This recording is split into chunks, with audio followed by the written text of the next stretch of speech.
It is time for Super Bowl 57, and there is nothing more exciting than cheering on some former ACC stars. We'll talk about who we are most excited about to see play, who we think is going to ultimately win, and all of that in between. We will also touch on ACC basketball because it wouldn't be right if we didn't talk about who is going to come out on top and maybe potentially be the regular season champ here as we get things rolling. I don't know. Pitt is starting to look better and better. Let's talk about it on today's show. You are Locked On ACC, your daily podcast on the Atlantic Coast Conference. Part of the Locked On Podcast Network, your team every day.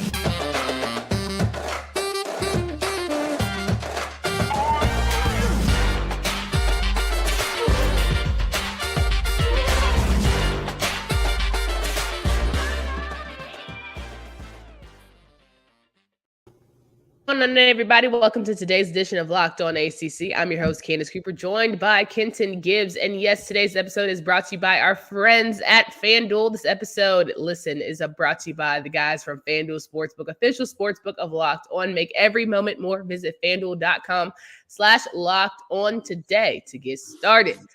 And speaking of FanDuel, our friends over there have some great betting options, specifically on Super Bowl 57. We'll talk about that a little later, but it just leads us into what our conversation is around today in terms of our favorite friends here at the Super Bowl. Super Bowl 57 is going down. Super excited about the opportunity to discuss, the Chiefs, the Eagles, and all the ACC stars that will be in attendance. Kenton, I don't know. This might be one of the better Super Bowls we've seen in quite some time. I agree. It's set up like a lot of other Super Bowls. Best quarterback in the game against the best team in the game. And there's going to be the intrigue of, can the quarterback get the job done despite all odds, despite all the injuries, despite all that good stuff. And, the narrative around the best team being, well, they're complete, but we're kind of all just waiting on the other foot to drop. People saying that the Eagles had an easy path to the Super Bowl and all that. And I'm like, hey, that's the advantage of being the one seed. You get the easiest path. You work hard during the season. Exactly. So you get the easy path.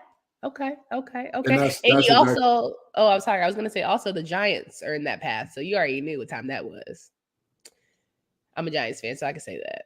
But can we be honest? Yeah. Can we be honest? Yeah. The Giants making the Super Bowl and knowing that they would have to face the Eagles after they whooped the wheels off them twice in the regular season, the writing was on the wall. Again, I say this with every bit of genuineness in my heart.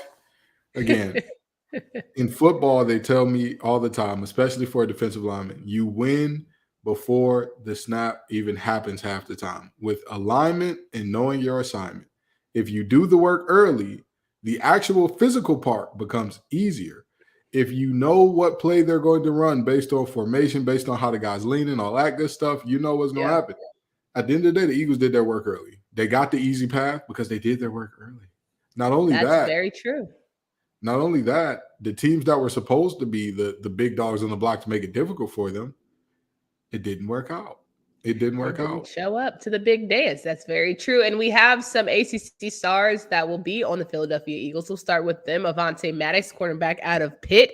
Janarius Robinson, the defensive end out of Florida State. Josh Sweat, defensive end out of Florida State. Kayvon Wallace from Clemson. Robert Quinn from North Carolina, who is on the injured reserve list. Mario Goodrich from Clemson. Anthony Harris from Virginia. Roderick Johnson from Florida State. Marvin Wilson from Florida State. Those guys are on the practice squad, but they get a ring nonetheless. I'm just sitting here saying Avonte Maddox, pretty good guy. Detroit product, all we put out is greatness out of the city of Detroit, and he's one of them. He didn't go to the right high school, but whatever. That's been neither here nor there. The reality is they've got a good amount of ACC guys, and both teams have some very impactful guys in terms of guys who came out of the ACC programs who are going to be making big impacts on this game. And this is, at the end of the day, as a Lions fan personally, I'm always on the side of, hey, I just hope everybody has fun when the playoffs roll around. This game is no different. There's lots of ACC talent. Good to see some flag bearers for this conference in this game. Before we switch to the Chiefs, why will the Eagles win? They have the best team. All around. at every position. The I'm sorry, not the Chargers. The Chiefs were also their tackles. I believe were top. Both of their tackles were top 5 in terms of pressure percentage. And so, some people say, "Oh, well, it's because Mahomes drops too deep, or because he does too much freestyle." Yeah. No, their tackles are not good. The Nile is a river in Egypt. Your tackles can't block. But no, seriously, that's what the that's what the situation is there. The Eagles have shown it all year. Number 1 in sacks by a mile, almost the top team in NFL history in sacks. I want to say they missed the record by like 5 or 6 sacks or whatever the case may be. So, this is a situation where I'm looking at this Eagles team. People talked about the 49ers were going to expose them. They injured their quarterback like that. I mean, It was like you looked up and PJ Johnson was in the game, and it's like, wait a minute. Wasn't he on the couch next to me a couple weeks ago? I could have swore we were sharing some Talenti ice cream. We were sharing some Talenti gelato, the salted caramel one too. It was the good stuff. Just a couple weeks ago, buddy. What are you doing in an NFL game? In a playoff game? For sure. But what's crazy is like we talk about them being able to get to the quarterback quickly. If we have Mr. Freestyle himself, Patrick Mahomes, it might be a long day. We know that he can throw horizontally. We know that he's able to make some insanely great throws, and guys on his other end make good catches. So I just feel like I want to get excited about the Eagles, but damn it if Mahomes and the boys don't always get you a little nervous. Do they? A little nervous. We've seen this, bro. We've seen this play out before. Last time Mahomes was in the Super Bowl, who'd they play against? The Bengals? The Bucks. They played against the Bucks last time they were in the Super Bowl. What Bucks are what? The last time the Bucks? The Chiefs were in the Super Bowl. They played the Buccaneers. I honestly had the Milwaukee Bucks on my brain. It's been a long week. It's Friday. I'm pretty. I was like, Giannis, are you serious right now? No, think Devin Bush. Think the guy who rides horses. Very big, strong, it's not fast. Devin Bush. It's Devin White. I'm sorry, Devin White. Yes, Devin White. Think Devin White. Yes. Think all those guys that they had, Antoine Whitfield Jr., all that stuff. David Long, yeah. Mm-hmm. All those guys. Yeah. With that being said, how did that go for him? Didn't go great. He was the best quarterback in that game. Nobody can tell me that Tom Brady played as good of a game as he did. If you watch that game, Tom Brady, he won. He did not play as good of a game as Patrick Mahomes in terms of the things. Patrick got lit up, that's for sure. And he could be lit up tonight. But the help of some of these ACC stars from his end, let's talk about the Kansas City Chiefs, Deion Bush out of Miami, Harrison Butker out of Georgia Tech, Jaron Christian from Louisville, Noah Gray from Duke. Oh, that's crazy. Joshua Kendo from Florida State, Derek Nandi from Florida State, Juan Thornhill from Virginia, Joe Tooney from NC State, Justin Ross from Clemson, and Cornell Powell from Clemson, both on injured reserve and or practice squad. Your boy Joe, he's going to give them all they got. He's going to help Patrick. He's going to give him some time, all the things. Joe is an amazing guard. He's an amazing guard. He was good from the time that he was at NC State. Very good. Very good. Yeah. He can block one guy at a time. He can block one guy at a time. He can't make a miracle. Those Eagles, they come at you in waves. You think to yourself, oh, yeah, we're doing such a good job against this starting lineup that they got. And then all of a sudden, Ndamukong Suh comes in the game. And you're like, you're still in the NFL? What are you doing here? And he's still been effective. He's still been effective after all these years.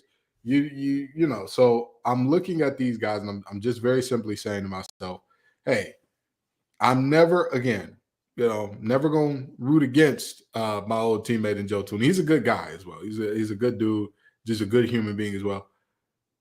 I don't think that this is the year they get that second one. I just don't. Shout out to Mahomes and company. Shout out to Andy Reid and the boys.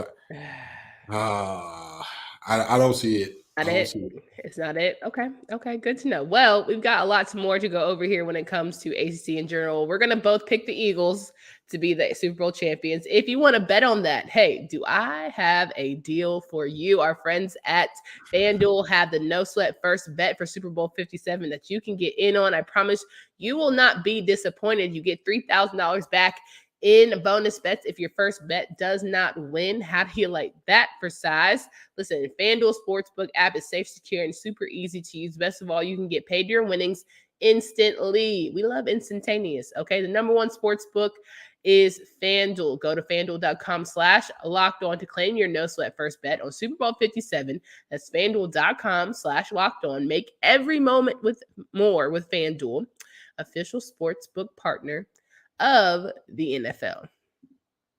Now, as I'm rocking and rolling with Ken Gibbs here, we're talking through, some football.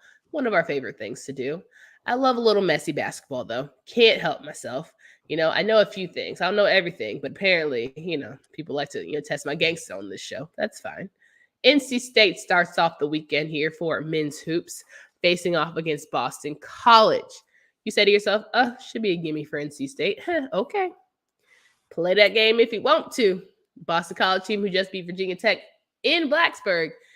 Tread lightly. NC State needs that bounce back after that hard one against Virginia.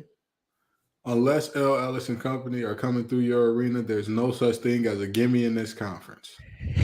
I'll tell you this, even for Georgia Tech, there's no such thing as a gimme for you. Now, everybody else, unless that crew is rolling through, there's no such thing as a gimme. Boston College has competed with some of the best teams in this conference. When they're striping from deep, they can compete with anybody. They compete with anybody. And the way that Virginia showed that double teaming DJ Burns is how you kind of knock this offense out their rhythm. And, you just figure and hope that Terquavian and Jarkel Joyner have an off night. That could be something that bites NC State in the behind if Boston College takes that strategy and our backcourt struggles once again, or the backcourt for NC State struggles once again. Yeah, and besides Quentin Post having a great, matchup against Virginia Tech the other night, I think Ashton Langford will be a key part from a guard standpoint for Boston College and how they'll match up against NC State. Now that DJ has been rattled a little bit, I think it's good to see how he kind of turns things around now that he understands and embraces that target role that has been set before him. So it'll be a good one for me as you start out at noon. And then you'll have Pitt take on Florida State. Should be a give me for Pitt, but like you tried to say, there's no gimmies. However, Pitt is having a nice start to the season. I think that Pitt keeps rolling in a good way. 17-7 currently on the year. Can Henson and the boys keep this momentum rolling as they get ready for strong tournament play? They should be able to. Again, there's a Florida State team that's been decimated by injuries and all that good stuff, and even trying to adjust. Everybody says next man up. There's a reason that next man wasn't the first man up, okay? So the fact of the matter is very simple. Pitt and the guys, again, Jeff and Jason have got it going over there. I got it right today. Love that. Got it right today. I got it right. I don't want the Capels coming after me next. You know what I mean? I'm going to give y'all your respect. For sure. Quiet as it's kept. If all things go well for Pitt and Clemson happens to lose, Pitt's going to be the top team in the ACC. And that's what I'm saying. I'm going to give you your respect. I don't want to go terrible. I don't want to end up being talked about in no post-game press conference. I'm going to give you your respect. All right? I'm going to give you the respect to show. Okay? Period. So this is a game the Pitt should win handily. But we'll see. I mean, again, Jeff Capel has really got them running his system very well. He's got very good production out of that backcourt. He's, even losing one of their best players early in the season, they still found ways to just keep getting it done again and again and again. 100%. Virginia Tech and Notre Dame. It's one of those games. It's kind of battle of the bottom in terms of positioning, but it's very critical if you want to have a good seeding for this ACC tournament that I think at this point, honestly, hand to God, might be a crapshoot. Like whoever you get, good luck to you. Beyond Louisville, you're going to have to work for yours. Hey, I hope everybody has fun. Lazuki and the guys, do some good things, get some good Notre Dame, win at home, please, for the sake of your be the fighting Braves. What is going on? They don't got no fight left. They ain't got no fight. They said that they hit that Euphoria song. Hey Lord, I'm tired. I'm tired. I'm ready to go. I'm ready to go. That's it. Are you ready to go? Exactly. With that being said, again, same for Justin Mutz and company. Very disappointing season for them for what you expected coming in, and they have not been good. They have not been able to figure it out. It's just been. They can't get out of their own way a little bit. So somebody has to win this game. I hope everybody has fun. Clemson will take on North Carolina.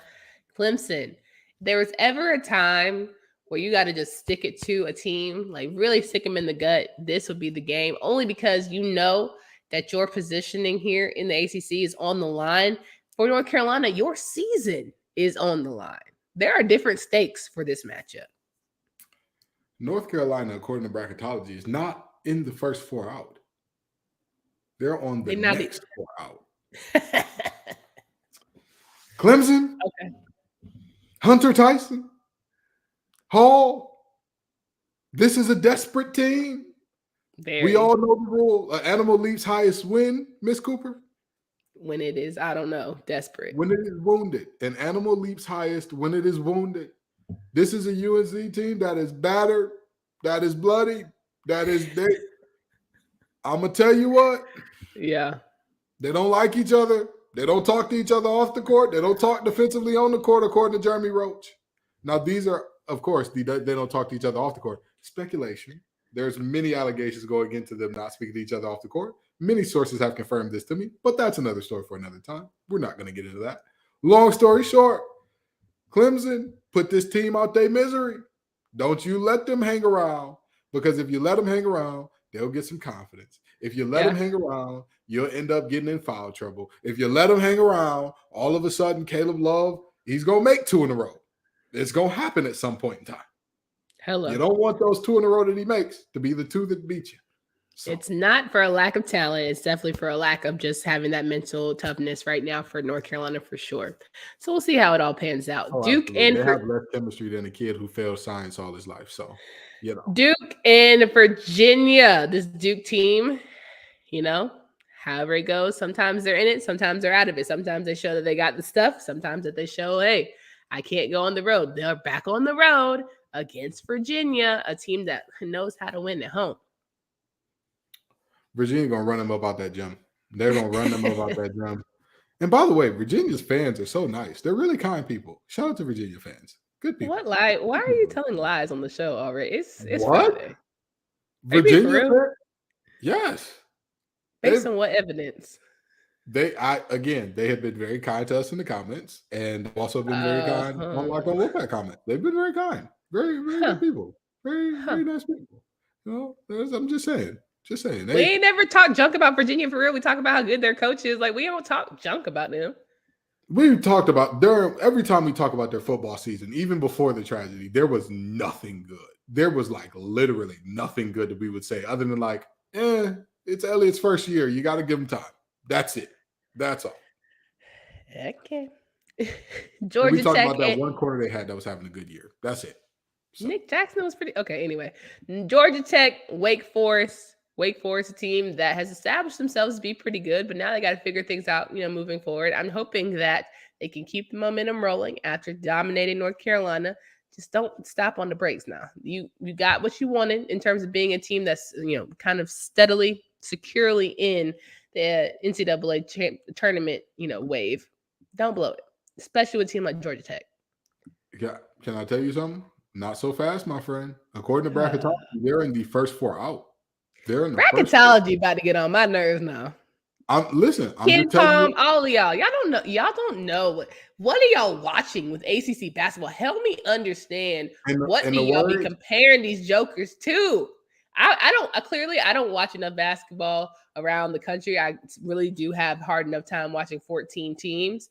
But God's almighty, y'all acting like we are just the pits. In the words of Zeke from Power, I'm gonna just tell them what I know. Okay, because I'm telling you what I know. This is what I know. This is what I know. What I know. That's terrible. That they're predicted as one of the first 4 out. They're predicted as one of the first 4 Kenton, if you don't have Wake Forest in the NCAA tournament, you don't know basketball. I would have them in. But here's the way that this kind of works out. Okay. Of course, there will always be there's so many automatic bids, right? But then on top of the automatic bids, you've got bid stealers. So let's say there was a team out of let's use the Ivy League, for example, right? Sure. Let's say that Yale is having a phenomenal year, right? Let's just pretend that Yale is 30-3 or whatever, or 25 and 8, right? Really good, sure. Really good. Sure. And then in their conference championship, Harvard wins it. Harvard wins their tournament. If You still Harvard got to wins put Yale in. Yale still has to go in because they're good enough to get in. But now Harvard is in too. Somebody who would have got in as an at-large just got booted because one team that should have been the only representative from that conference does not go. Well, Wake Forest, you got to win a tournament because y'all getting on my nerve. I want to see Wake Forest in post play. Like I don't think that Wake Forest has to win the tournament is their only way in. But what I was gonna say, you cannot lose this game. You can't do it. That cannot. Well, first of all, Georgia Tech. We all knew that this was it's not even a must win. It's a why would you not win? Well, but that's the thing. It's a must win. You got to. Why would you not beat Georgia Tech at this point? I hear you, but you got to get it done. If you don't get this game done, you can go ahead and again. I'm gonna tell you. UNC, they hopes is hanging on by a thread. That thing is hanging on by a pinky promise. That thing is right there. Wake Forest, y'all hopes are alive and well. With a loss here, you're gonna be in the grave right next to them. We're gonna have to be asking, do you want a closed casket or open casket? Oh my gosh. All right. Last men's game to go over here. Louisville and Miami. What did I say earlier? There are no guaranteed wins in this conference unless who is coming to town? Unless who is walking in that gym? L. Ellis and the fighting Kenny Paynes. Got somebody. And I'll tell you what. Yeah. Coach Lauren Nager and the boys, I don't see this game being closer than 15. I don't see it. I don't see where that happens. Let's look up what Vegas thinks the spread is going to be for this game. Let's go ahead and look that up and see what Vegas has this game at. Because I'm guessing they might have it bigger than 15, but who knows? Let's see. Vegas currently has the spread at, oh my God, I don't even see a spread up. That's terrible. That's terrible. That's just you know what? It's not even work. We won't even take your money like that. But I will say this. Yeah. According to the ESPN Analytics matchup predictor, guess what percentage chance Miami has? 93. 98.7. Solid. I thought they were gonna give a 7, just for kicks and giggles, but not. All right, cool. Well, there's that. There's a lot to be said for Saturday's matchups. Make sure you get in on the betting action using our friends at FanDuel. But if you want to recap the women before we get out of here, Notre Dame was able to squeak by and figure out how to beat Pitt, which didn't we tell y'all stop playing? You play with your food if you want to in the ACC. You're going to end up on the table. I mean, Pitt offensively has struggled all year. Play with your food if you want to. Notre Dame, y'all on high alert because I'm feeling like y'all might be fraudulent come tournament time. But also, I told you, teams have figured out the game plan for stopping this team is keep a body, go under everything against Olivia Miles, let her have any shot that she wants on the perimeter. True. And keep somebody in those bigs airspace. And it's working out. It's working out well for teams. It's making it real difficult on Notre Dame. 1,000%. Miami beats and upsets Florida State 86-82. Florida State, y'all had that one. That was a mental game. That was a mental I'm not there. That was a home Miami game. Someone right. That's what just from what I was watching, it just felt like Miami took your cookies and just ran away with the lunch. When you have a team that is your rival, you don't like them, they don't like you. You're the better team. You got to impose your will. Yeah. They didn't do that. They didn't do that. And when you let the team that is quote unquote lesser hang around, they'll beat you. 1,000%. Now this game got somebody. Duke beat Boston College 68-27. 68-27. Fight back, Boston College. Pinch the scoreboard, please. Pinch the scoreboard. Great defensive play from Duke. Great. I was about to say, shout out to Kara Lawson, shout out to Celeste Taylor, shout out to that team. This is who they've been all season. This is who they've been. 68-27, my lord. 75-67 loss for North Carolina as they were upset by Syracuse. Every day you got to bring your best, like we say. Syracuse played at home, and not having Alyssa Utsby and Eva Hodgson killed UNC. If you play with your food in this here ACC conference, you will end up on the menu. Yes, But they were not down only if some you play players. with your food, but you don't have your stars. You were down. There have been plenty of teams. What ACC women's basketball team has been fully healthy up to this point? Louisville had injury struggles early. State had their injury problems. Who hasn't had some injury problems at Kid some just point? trying to tell y'all he don't want to hear it. Okay, got it. I heard you. Okay, I got it. I got it. I heard you. Next woman up. Okay, I heard Next you. woman up. Louisville 63-53 win against Virginia. It was looking close there for a second, but Louisville figuring it out how to win tough games close. Virginia finally looked like they were going to break that losing streak. Had a good lead and everything. They were doing their thing, and Haley Van List said, "Hey, don't worry, friends. Cute. I got you. I got you." I was pretending to struggle. I was wanting the fans to watch, get a little intrigue. It's time, ladies. It's time. And boy, today when they came down that stretch, I'll tell you what, that game got ugly quickly. 100%. 51-42 victory for NC State, beating Wake Forest. To keep doing what you're supposed to do. Speaking of ugly quickly, that was one of the ugliest wins I've ever seen in my life. Sometimes it's how you have to get it, my friend. Sometimes it's how you have to get it. Let me tell you some stats from that game that are legitimately like, if I would have told you a team does this and what do you think is the final score of the game? Okay. Yeah.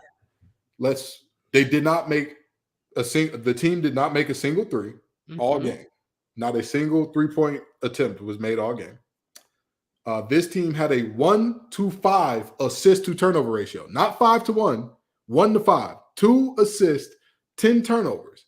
This team was out rebounded, and this team's seniors combined for, I believe, 15 points. If I was to tell you that, would you imagine? You would assume an L. You would assume an L. You would assume an L, and yet Winston-Salem, Wake Forest said, "We're going to let Jewel Spear cook." And she almost burnt down the house cooking ramen. You understand? She almost burnt down the house. She said, "I could put aluminum foil in the microwave. It'll be a good idea," because she was poor child. A tough game. Very tough game. She was like 1 for 11 from 3, and she just kept jacking them up. She was just like, hey, I'm going to hit one eventually. Period. Something got to fall. They did not. Last game, 57-41 victory for Clemson as they beat Georgia Tech. Another great game that's basically helping you for your ACC women's tournament positioning. And as we look at it, some ranked opponents fell. Better teams decided that they wanted to step up in big ways and win big and tough games. That's why we love ACC women's basketball when it's all said and done. Yeah, you never know. Again, the teams that we consider bad, are they? Or are they just not Duke? Are they just not? They're just not top 25, which I think that's just the state of women's play. Like, it's gotten significantly better where you don't have to just throw out rankings like they're cookies. Like, you earn that thing. Yeah. And this is a very good batch of ACC women's basketball that we're seeing. Yeah, 1,000%. Guys, come back on Monday. We'll recap a little Super Bowl action, see which one of our ACC stars gets to hoist the trophy, the Lombardi. We'll also talk through some of our ACC men's and women's games that are happening Saturday and Sunday. Make sure you check those out. Have a great and safe Super Bowl weekend. Please be smart out there. Don't drink and drive. Do what you need to do. Have fun, all the things, but do it in a smart fashion. We hope that you have fun. Please leave us some comments. We are about 79 subscribers away from 1,000. So during the Super Bowl weekend, we hope that if you're taking the time to just watch the little things and watch the commercials, maybe you're not. Maybe you're watching a little YouTube. Go ahead, subscribe to our channel. We really appreciate it. And follow all of our friends here at Locked On Podcast Network. For Candace Cooper and Kenton Gibbs. Until next time.